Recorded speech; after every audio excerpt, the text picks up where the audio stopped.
Hello everyone, welcome to the Analyst of Wajiram and Ravi. Today is 3rd of December. Here we shall discuss two important articles taken from newspaper The Hindu and Indian Express. The very first article, that is related to the legislative power of the governor. Here we will discuss the ongoing controversies between the governor and the state of Tamil Nadu and Kerala. Here the governor exercised the discretionary power under the constitution. So we will also look into the various constitutional provisions related to the legislative power of the governor. We will see one by one.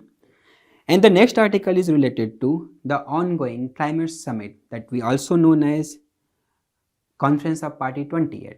It is happening in Dubai, that is in UAE. We will see what are the stands of different countries and what is the stand of India. Now come to the very first article. This article is important for our UPSC point of view because here we will be discussing the various legislative provision of the state legislature. So in our GS2 it is mentioned that we have to look into the state executive and state legislature, right? It is important because here the government has exercised its discretionary power to refer a particular bill for the consideration of the president. So we will also look into the various grounds associated with this. And we will also look into the various veto powers available to the governor. Now, come in detail. There is an ongoing tussle between the governor and the state. If we see since independence, this tussle between the governor and state has resurfaced time and again due to various reasons. And it was quite visible particularly in the scenario where the ruling government at state and center are coming from different political party. Now, why this controversy has resurfaced and why this news is important? Recently, the Supreme Court of India has pulled the governor of both states, Tamil Nadu and Kerala. Now, it is important to note that what is the issue pertaining to the governor of the Tamil Nadu and their state legislature, and the same with the Kerala. The governor of the Tamil Nadu, Honorable R.N. Ravi, has withheld his assent over 10 bills passed by the State Legislative Assembly. Then, State Legislative Assembly reenacted those 10 bills and resent to the governor for his assent. Now, what the governor did? Governor, by exercising his discretionary power under Article 200, referred the bill for the consideration of the president.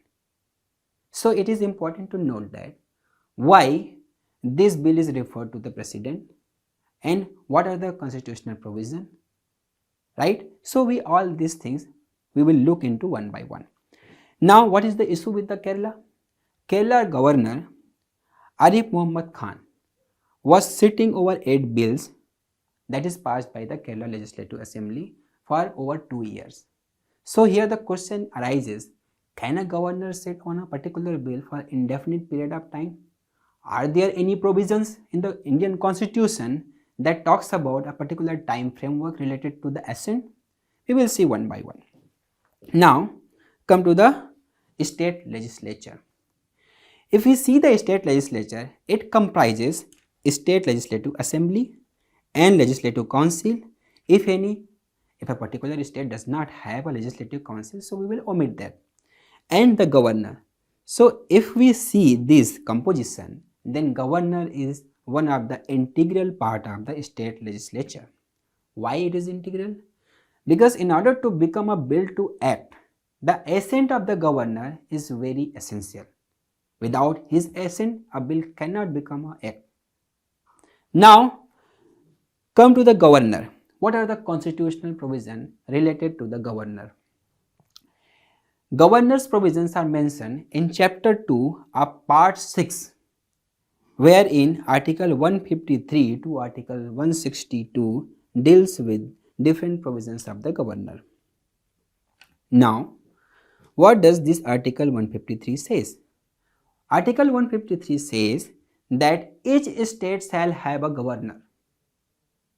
But these provisions were amended through 7th Constitutional Amendment Act 1956, and it says that a same person can be a governor up to a more state. So, these are the provisions. Article 154 says that governor is the executive head of the state, means all executive functions and action will be taken in the name of governor. He is also known as titular head or constitutional head or de jure head of the state, because everything is happening in his or her name, but the real actions, the real decisions were taken by the chief minister of the state with council of minister of the state. Article 155 says that this governor is being appointed by the president under his own warrant and seal. It means governor enjoys his position and authority till he has the pleasure of the president. Now, as per the ongoing controversy, it is important to note here what are the powers and functions associated with the governor. As per the constitution, broadly, governor has 4 types of power: executive power, judicial power, discretionary power, and the legislative powers. We will see one by one, but our major attention would be focused to the discretionary as well as the legislative power. Executive power and function. Article 162 says that governor makes rule for more convenient operation of the business. Okay, so governor will frame different rules and regulations that will ensure the functioning of the houses. He can also seek the information from the CM as to the affairs of the state and the legislative proposals. Judicial powers. Judicial power of the governor is analogous to the same power of the president. Under Article 161, governor is empowered to grant pardon, suspend, remit, etc. under any offences related to the state. Now come to the discretionary power. Article 163 talks about that governor enjoys certain discretionary power. If we see this Article 163, it means constitutional itself is giving a discretionary power to the governor, but it is not the case with the president. Now, if we consider the different discretionary powers available to the governor, then these are: governor can reserve a particular bill, the state bill, for the consideration of the president under Article 200, and he can also recommend for imposition of the president rule under Article 356.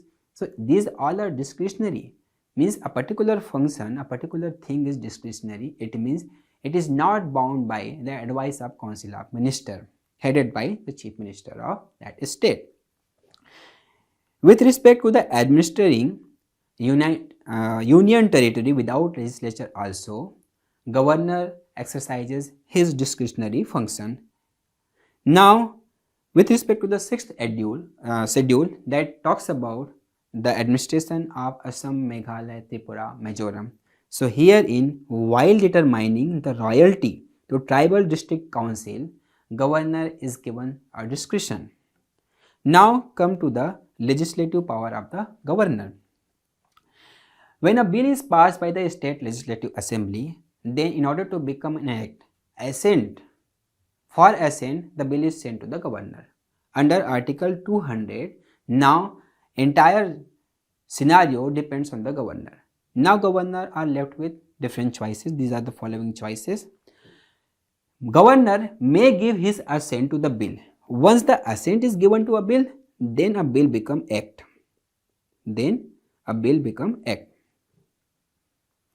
But it also has the choice, he can withhold his assent to the bill. When he withhold his assent, means bill becomes die. It is also known as absolute veto, totally denied. Now, he has also this option. He can return the bill if the bill is not a money bill to the house for its reconsideration with a message. With a message means he can say that this particular proportion of a bill has to be reconsidered or entire bill has to be reconsidered. So when a bill is sent for the reconsideration, so this is known as suspensive veto. Suspensive veto. Once a bill is sent to the state legislative assembly for reconsideration, and once this bill is reenacted by the state legislative assembly and again sent to the governor, then it is bounding upon the governor to give his assent. Now, the third case, governor can also reserve the bill for the consideration of the president. It is discretionary upon the governor. So under Article 201, now onus is shifted to the president. Now it is up to the president whether to give his assent on the bill or to withhold his assent to the bill, or he can also recommend the governor to resend this particular bill to the concerned state legislature for its reconsideration. In this particular scenario, state has to reconsider that bill within the 6 months. There is a time limitation. Okay. Once this bill is reconsidered by the state legislative assembly and sent to the president for his assent, then again it is not binding upon the president to give his assent or not. In this case, again it is discretionary upon the governor. In this scenario, president can also seek the opinion of the apex court, the Supreme Court of India, under Article 143 of the Constitution. Now there are certain ground itself is given there for reserving a bill for the consideration of the president. If that particular bill is undermining the position of the High Court, in that case it is mandatory upon the governor to reserve a bill for the consideration of the president. But if there are any other issues, in that case it is totally discretionary upon the governor to reserve a bill or not reserve a bill for the consideration of the president. Now, due to this particular reason, there are different impasse are happening between the state governor and the state legislative assembly, and it is creating a ruckus between the effective functioning or healthy functioning of the state. So in order to ensure the healthy functioning of the state executive and state legislature, various commissions are framed and they gave their recommendation for the healthy functioning. The first recommendation will come from Administrative Reform Commission, the first Administrative Reform Commission. It said that governor has failed to meet the standards expected of them. Governor is meant to establish a link, the healthy link between the center and state, but governor is creating a trouble in proper functioning. There are instances that governor is time and again interfering in day-to-day business of the state. So it was observed by the first ARC that governor failed to meet the standard. Now Sarkaria commissions were framed, constituted. It gave a recommendation. And observed that 60% of the governor till independence were coming from the background who were actively engaged in active politics. So this commission has given few criteria in order to choosing a governor to a particular state. A governor must be eminent in some walk of the life. He should be a renowned person. It should be chosen from a person locating or residing outside of that particular state, so that he would be free from local politics or local interest. Not be active politician just before the appointment. It means he should not be involved in active politics before appointed as a governor. Now the Punchi Commission is also reiterated this last point, wherein it said that just before the appointment, a person should not be actively involved in politics. So it gave a deadline a kind of suggestions, a time framework, that there should be at least 2 years of cooling period from the active politics before appointing as a governor. So these are the things that we have seen regarding the ongoing tussle. So these things we need to take care of with regarding the state and the governor. Now come to the next article that is related to ongoing climate summit in Dubai, that is in UAE. It is important for UPSC point of view because in GS3 it is mentioned that the topic related to the environment. Here the climate change nowadays are very important areas wherein the UPSC is asking question. So it is pertinent to note that the performance of various countries on this front. It is important for us that various pledges has been signed, various pledges has been made, and we will get to know what is the current performance of different countries. Now let's start in detail. History starts with Rio Earth Summit 1992. It is also known as United Nations Environment Conference on Environment and Development that took place in 1992.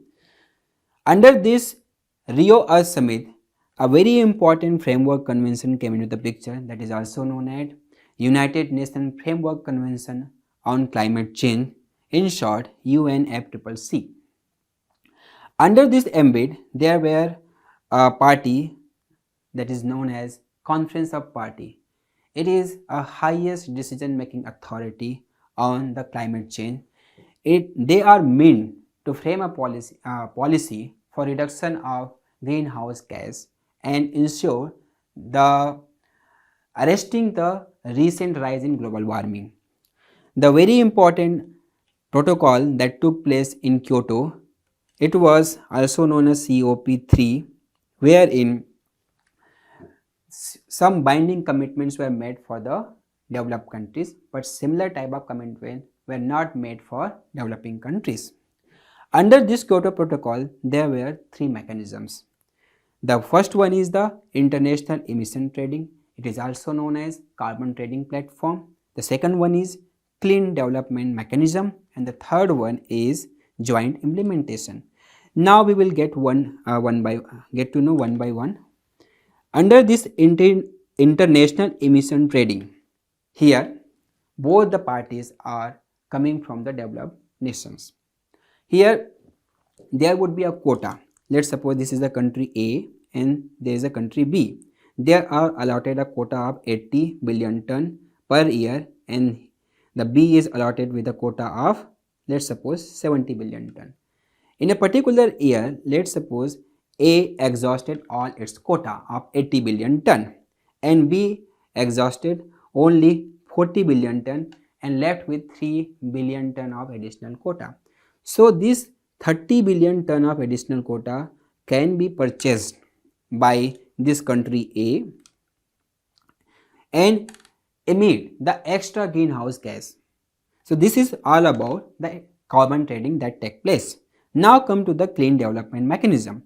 Under this, the high income countries, particularly the developed countries, invest heavily in low income countries, means least developed or developing country, for their clean development project, means clean project, green energy project, and they get in return they get the additional quota. Now what about the joint implementation? Under this, both the countries are coming from high income background, means both are developed countries. So they jointly invest in a particular project that is meant for clean energy and get the additional quota. So these were the mechanism under the Kyoto Protocol. But what were the issues regarding this Kyoto Protocol? It was not equally binding to all nations. So after certain period, the developed countries felt that it was very biased protocol, so they backed away. So in order to ensure the contribution of each and every nations, the Paris Climate Summit ensured that there would be a healthy coordination between all particular countries. So under this Paris Climate Summit, the important concept arose that is also known as nationally determined contribution. It is a kind of contribution or commitment for a particular country that a certain percentage of emission we will take care of. We will reduce a certain target. We will reach the particular target. Okay, so it was bit voluntarily in nature.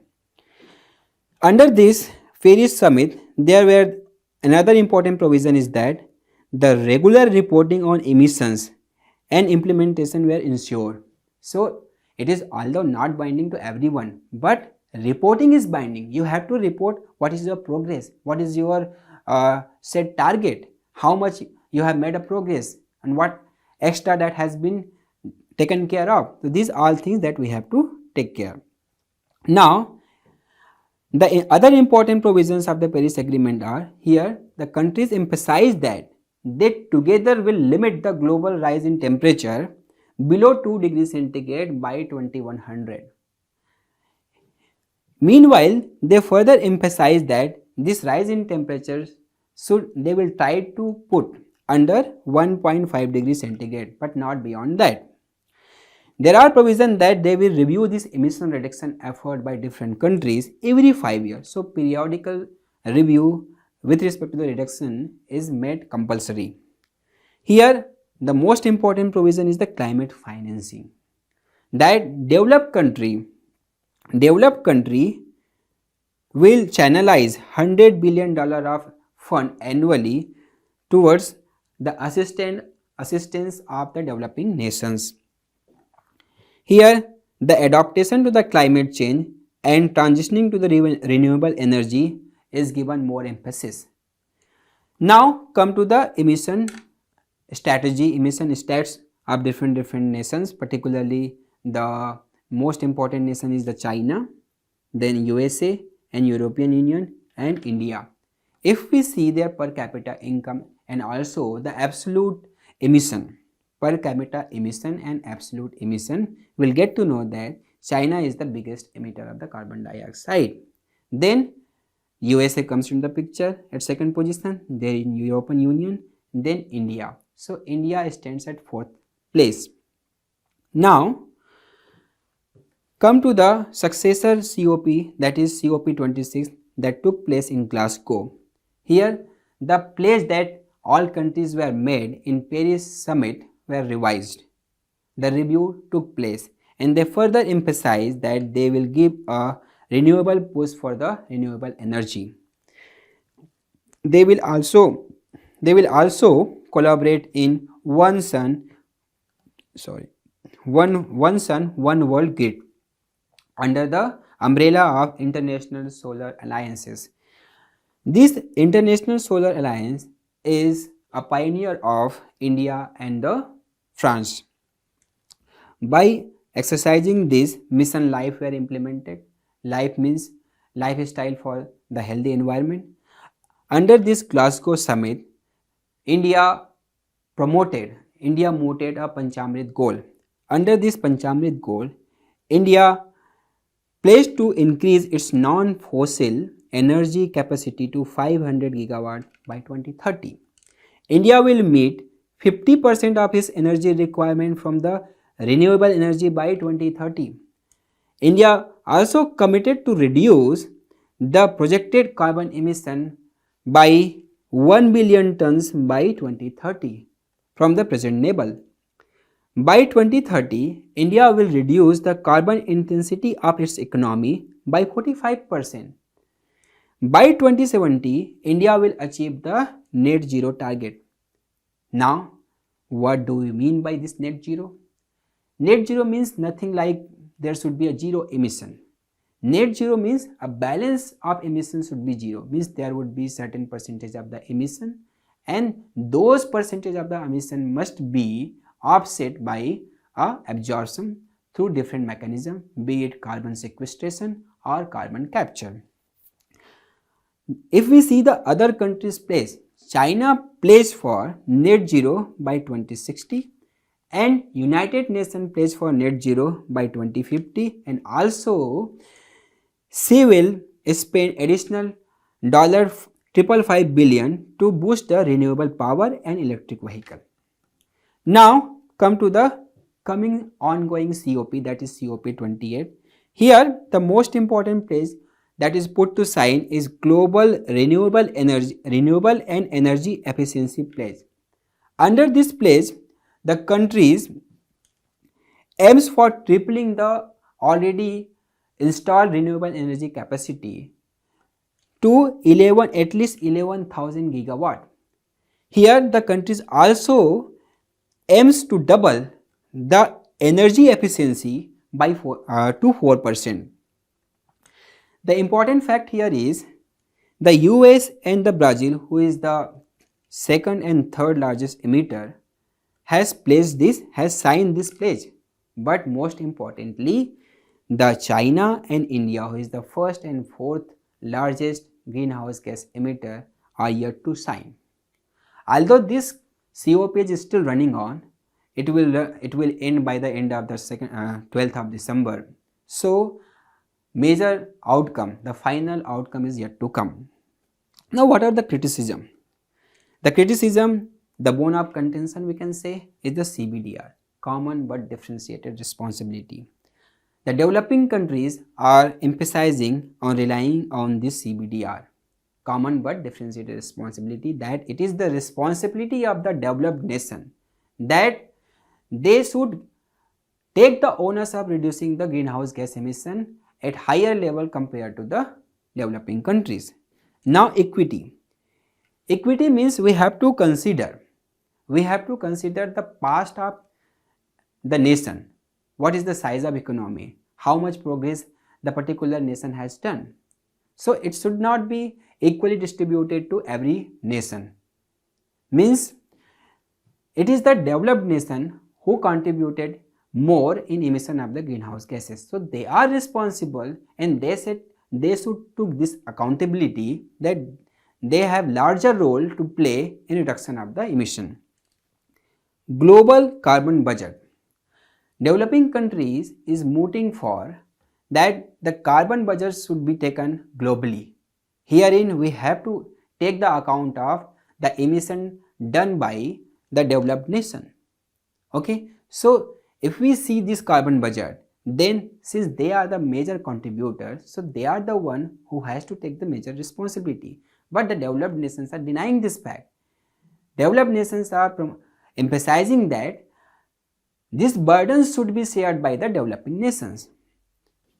Now the next bone of contention is the per capita emission versus total emission. In order to consider this responsibility for reduction of the emission, we have to look upon the per capita emission but not the total emission. Total emission means the emission based on the size of the economy. But if we consider the economy of India and compare to the economy of the China and the United Nations, it is very low. So the percentage of the emission coming from the India should not be considered as absolute. We have to consider the size of the economy compared to their population. Historically, responsibility.